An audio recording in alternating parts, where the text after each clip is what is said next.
Ever feel like time runs your life? Alarms, reminders, countdown timers, it's non-stop. Now imagine doing all of that with no clocks, like at all. Let's get one thing straight. Ancient Egypt wasn't winging it. They didn't just roll out of bed when the sun got too hot and start farming because vibes felt right. No, this was a civilization that treated time like a sacred contract with the universe. You didn't just hope to wake up at sunrise, you needed to. Because Ra, the sun god, had a schedule, and so did the entire Nile Valley. Life in Egypt moved to a strict cosmic rhythm. The Nile flooded on cue. Well, hopefully, crops had to be planted and harvested with the seasons, temples ran on divine calendars, and the stars weren't just for stargazing, they were the original icals. Everything from baking bread to burying pharaohs followed a system. In fact, time was so woven into their lives that priests literally organized their day around sacred hours. You weren't just catching the sunrise, you were honoring a god. Now think about this. They didn't have mechanical clocks, not even the most primitive gears. This was 2000 BCE. If you wanted to know the time, you couldn't pull out a sundial app.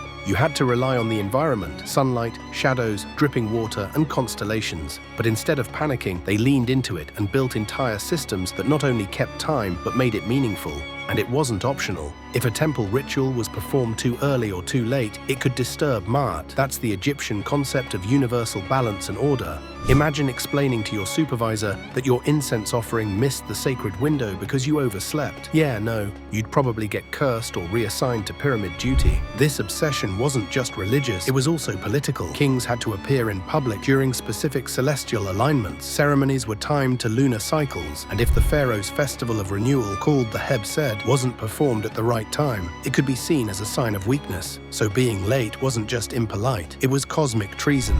In short, time wasn't a background thing in Egypt. It was the soundtrack, and not just any soundtrack. Think full symphony conducted by the gods. So when we say they needed to track time, we're not talking casual clock watching. We're talking divine synchronization, written in stone and echoed in the stars. Let's talk sundials, because in ancient Egypt, these weren't garden decorations. They were precision instruments.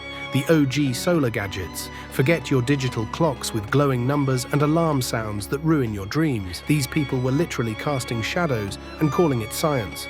The concept was almost hilariously simple. You stick something upright in the ground, called a gnomon, and wait for the sun to do its thing. The shadow moves, and depending on where it falls, boom, you've got time. But of course, Egypt didn't stop at just stick a stick in the ground. They made sundials horizontal, vertical, angled, portable, you name it. They had L-shaped sundials carved from limestone with precisely marked hours and little lines inscribed with hieroglyphs. One of the oldest known examples, found in the Valley of the Kings, dates back over 3,300 years, and it's still accurate. Try doing that with your iPhone. So how did these things actually work? Well, the angle of the sun changed throughout the day, and as the earth rotated, the shadow moved along the dial. Egyptians didn't just divide time into vague chunks, they divided daytime into 12 precise hours. And yes, the hours got longer or shorter depending on the season. So no, an hour wasn't always 60 minutes, it could be 50 or 75. Basically, they were doing daylight saving time before it was cool, and they didn't even complain about it. But here's the really cool part. These sundials weren't just tools, they were expressions of Egypt's obsession with cosmic order. The sun itself, Ra, was a god, so tracking his movement wasn't just practical, it was devotional. Every shadow told a story of where Ra was on his journey across the sky. Midday, Ra was at his peak strength. Sunset, Ra was heading into the underworld. So the dial wasn't just about knowing when to start baking bread, it was a map of divine presence. And these devices weren't limited to temples. Workers on state projects like tombs or pyramids needed to know how much daylight was left. They couldn't just hope the foreman was in a good mood, they had to work according to the hour. Sundials helped regulate shifts, ceremonies, even tax collection. Yeah, tax season existed in ancient Egypt too. Sorry, so next time you see a sundial in someone's garden, don't scoff. Think of it as a mini time machine, because in ancient Egypt, a simple shadow could mean the difference between order and chaos, or at the very least, a timely goat sacrifice. Alright, so the sun goes down. What then? Time doesn't just stop because Ra stars off sailing through the underworld, right? Enter the clepsydra. Sounds fancy. Probably tastes like an overpriced Greek dessert. But no, it's the ancient water clock, and it was way cooler than it sounds. Picture a beautifully carved stone vessel, like a bowl or jar, with a tiny hole in the bottom. You fill it with water, and it slowly drains out, drop by drop. As the water level changes, it passes engraved markings on the inside of the bowl. Each line marks a segment of time, kind of like an hourglass, but with liquid and significantly fewer beach vibes. Now, this wasn't just some novelty item you kept next to your reed bed. The clepsydra was serious business. They used it indoors, in temples, at night.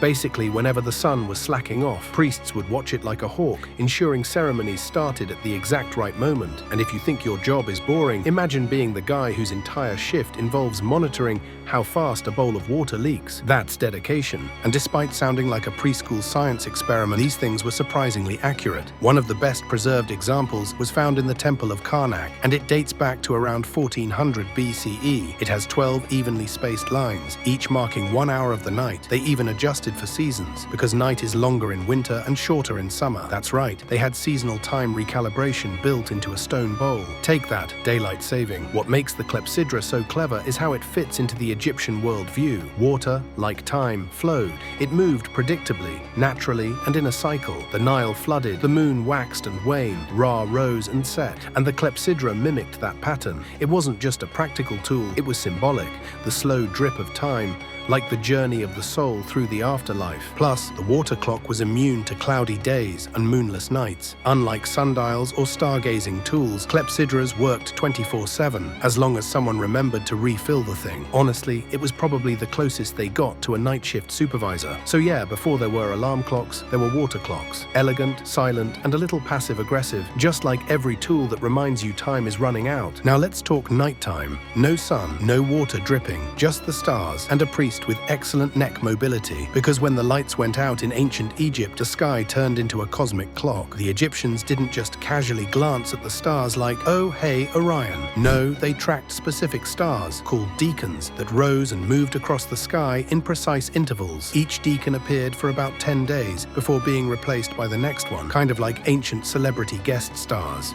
And they used these appearances to break up the night into hours. That's right, they divided the darkness into 12 nighttime hours. No flashlight required. To measure this, they used a tool called a merket. It was basically a sighting device, like the first version of a laser pointer crossed with a plumb line. You'd line it up with the North Star to create a fixed reference, and then use a second merket to sight other stars as they crossed the imaginary zero line. It took 2 people, a clear sky, and probably some neck pain, but it worked. This wasn't just astronomy, it was straight up timekeeping from the cosmos. And guess who did it? Not kings, not farmers, priests. Highly trained, star-obsessed, slightly sleep-deprived priests. These weren't hobbyists, they were professionals. They memorized which stars rose when, how long they stayed visible, and which ones marked each hour of the night. If you ever doubted ancient brain power, just imagine memorizing star charts without a telescope or Google. But again, it wasn't just science, it was spiritual. Egyptians believed the stars were tied to the gods. The night sky wasn't empty, it was the realm of Nut, the sky goddess, arching over the world. Ra's nighttime journey through the underworld was mapped in these constellations, so by tracking the stars, priests weren't just keeping time, they were watching the divine clockwork of the universe unfold, 1 hour at a time. Plus, star-based timekeeping had huge implications for agriculture, festivals, and even royal legitimacy. The rising of Sirius, for example, signaled the upcoming Nile flood, a make-or-break event for the entire civilization. So yeah, watching the sky wasn't stargazing, it was economic forecasting. Imagine being the ancient Egyptian equivalent of a night shift IT guy, but instead of managing servers, you're managing eternity by looking at tiny dots in the sky. That's how serious they were about time. So all this effort, sundials, water clocks, merkets, priests staring at the heavens all night, it kind of makes you wonder, why go through all this trouble? The answer is both deeply practical and deeply spiritual. Time, in ancient Egypt, was the thread that stitched the entire cosmos together. It wasn't just, what time is it? It was, is the universe still in order? Let's start with religion. At the heart of Egyptian belief was the concept of Ma'at, the divine principle of truth, balance, and order. And for Ma'at to be be preserved, rituals had to happen exactly when the gods expected them. You didn't offer incense at around noon. You did it at the 6th hour, when Ra reached his zenith in the sky. You didn't bury someone after a long nap. You did it on the day dictated by the lunar calendar. Time wasn't flexible. It was sacred choreography. Now picture a massive temple complex, columns soaring, incense rising, priests moving like clockwork. These ceremonies weren't improvisations. They were precise performances, synced with solar angles, star positions, and even river tides. Timekeeping made it all possible. Without it, temple rituals would unravel, and the gods might turn their divine noses up in disgust. But it wasn't all incense and afterlives. Timekeeping also had real-world consequences. The entire agricultural economy of Egypt hinged on seasonal timing. If you planted too early, before the floodwaters receded, your seeds drowned. Too late, the harvest failed. So keeping track of the Nile's rhythms tied to star movements and lunar cycles was a matter of survival. And politics. Oh, time mattered there too.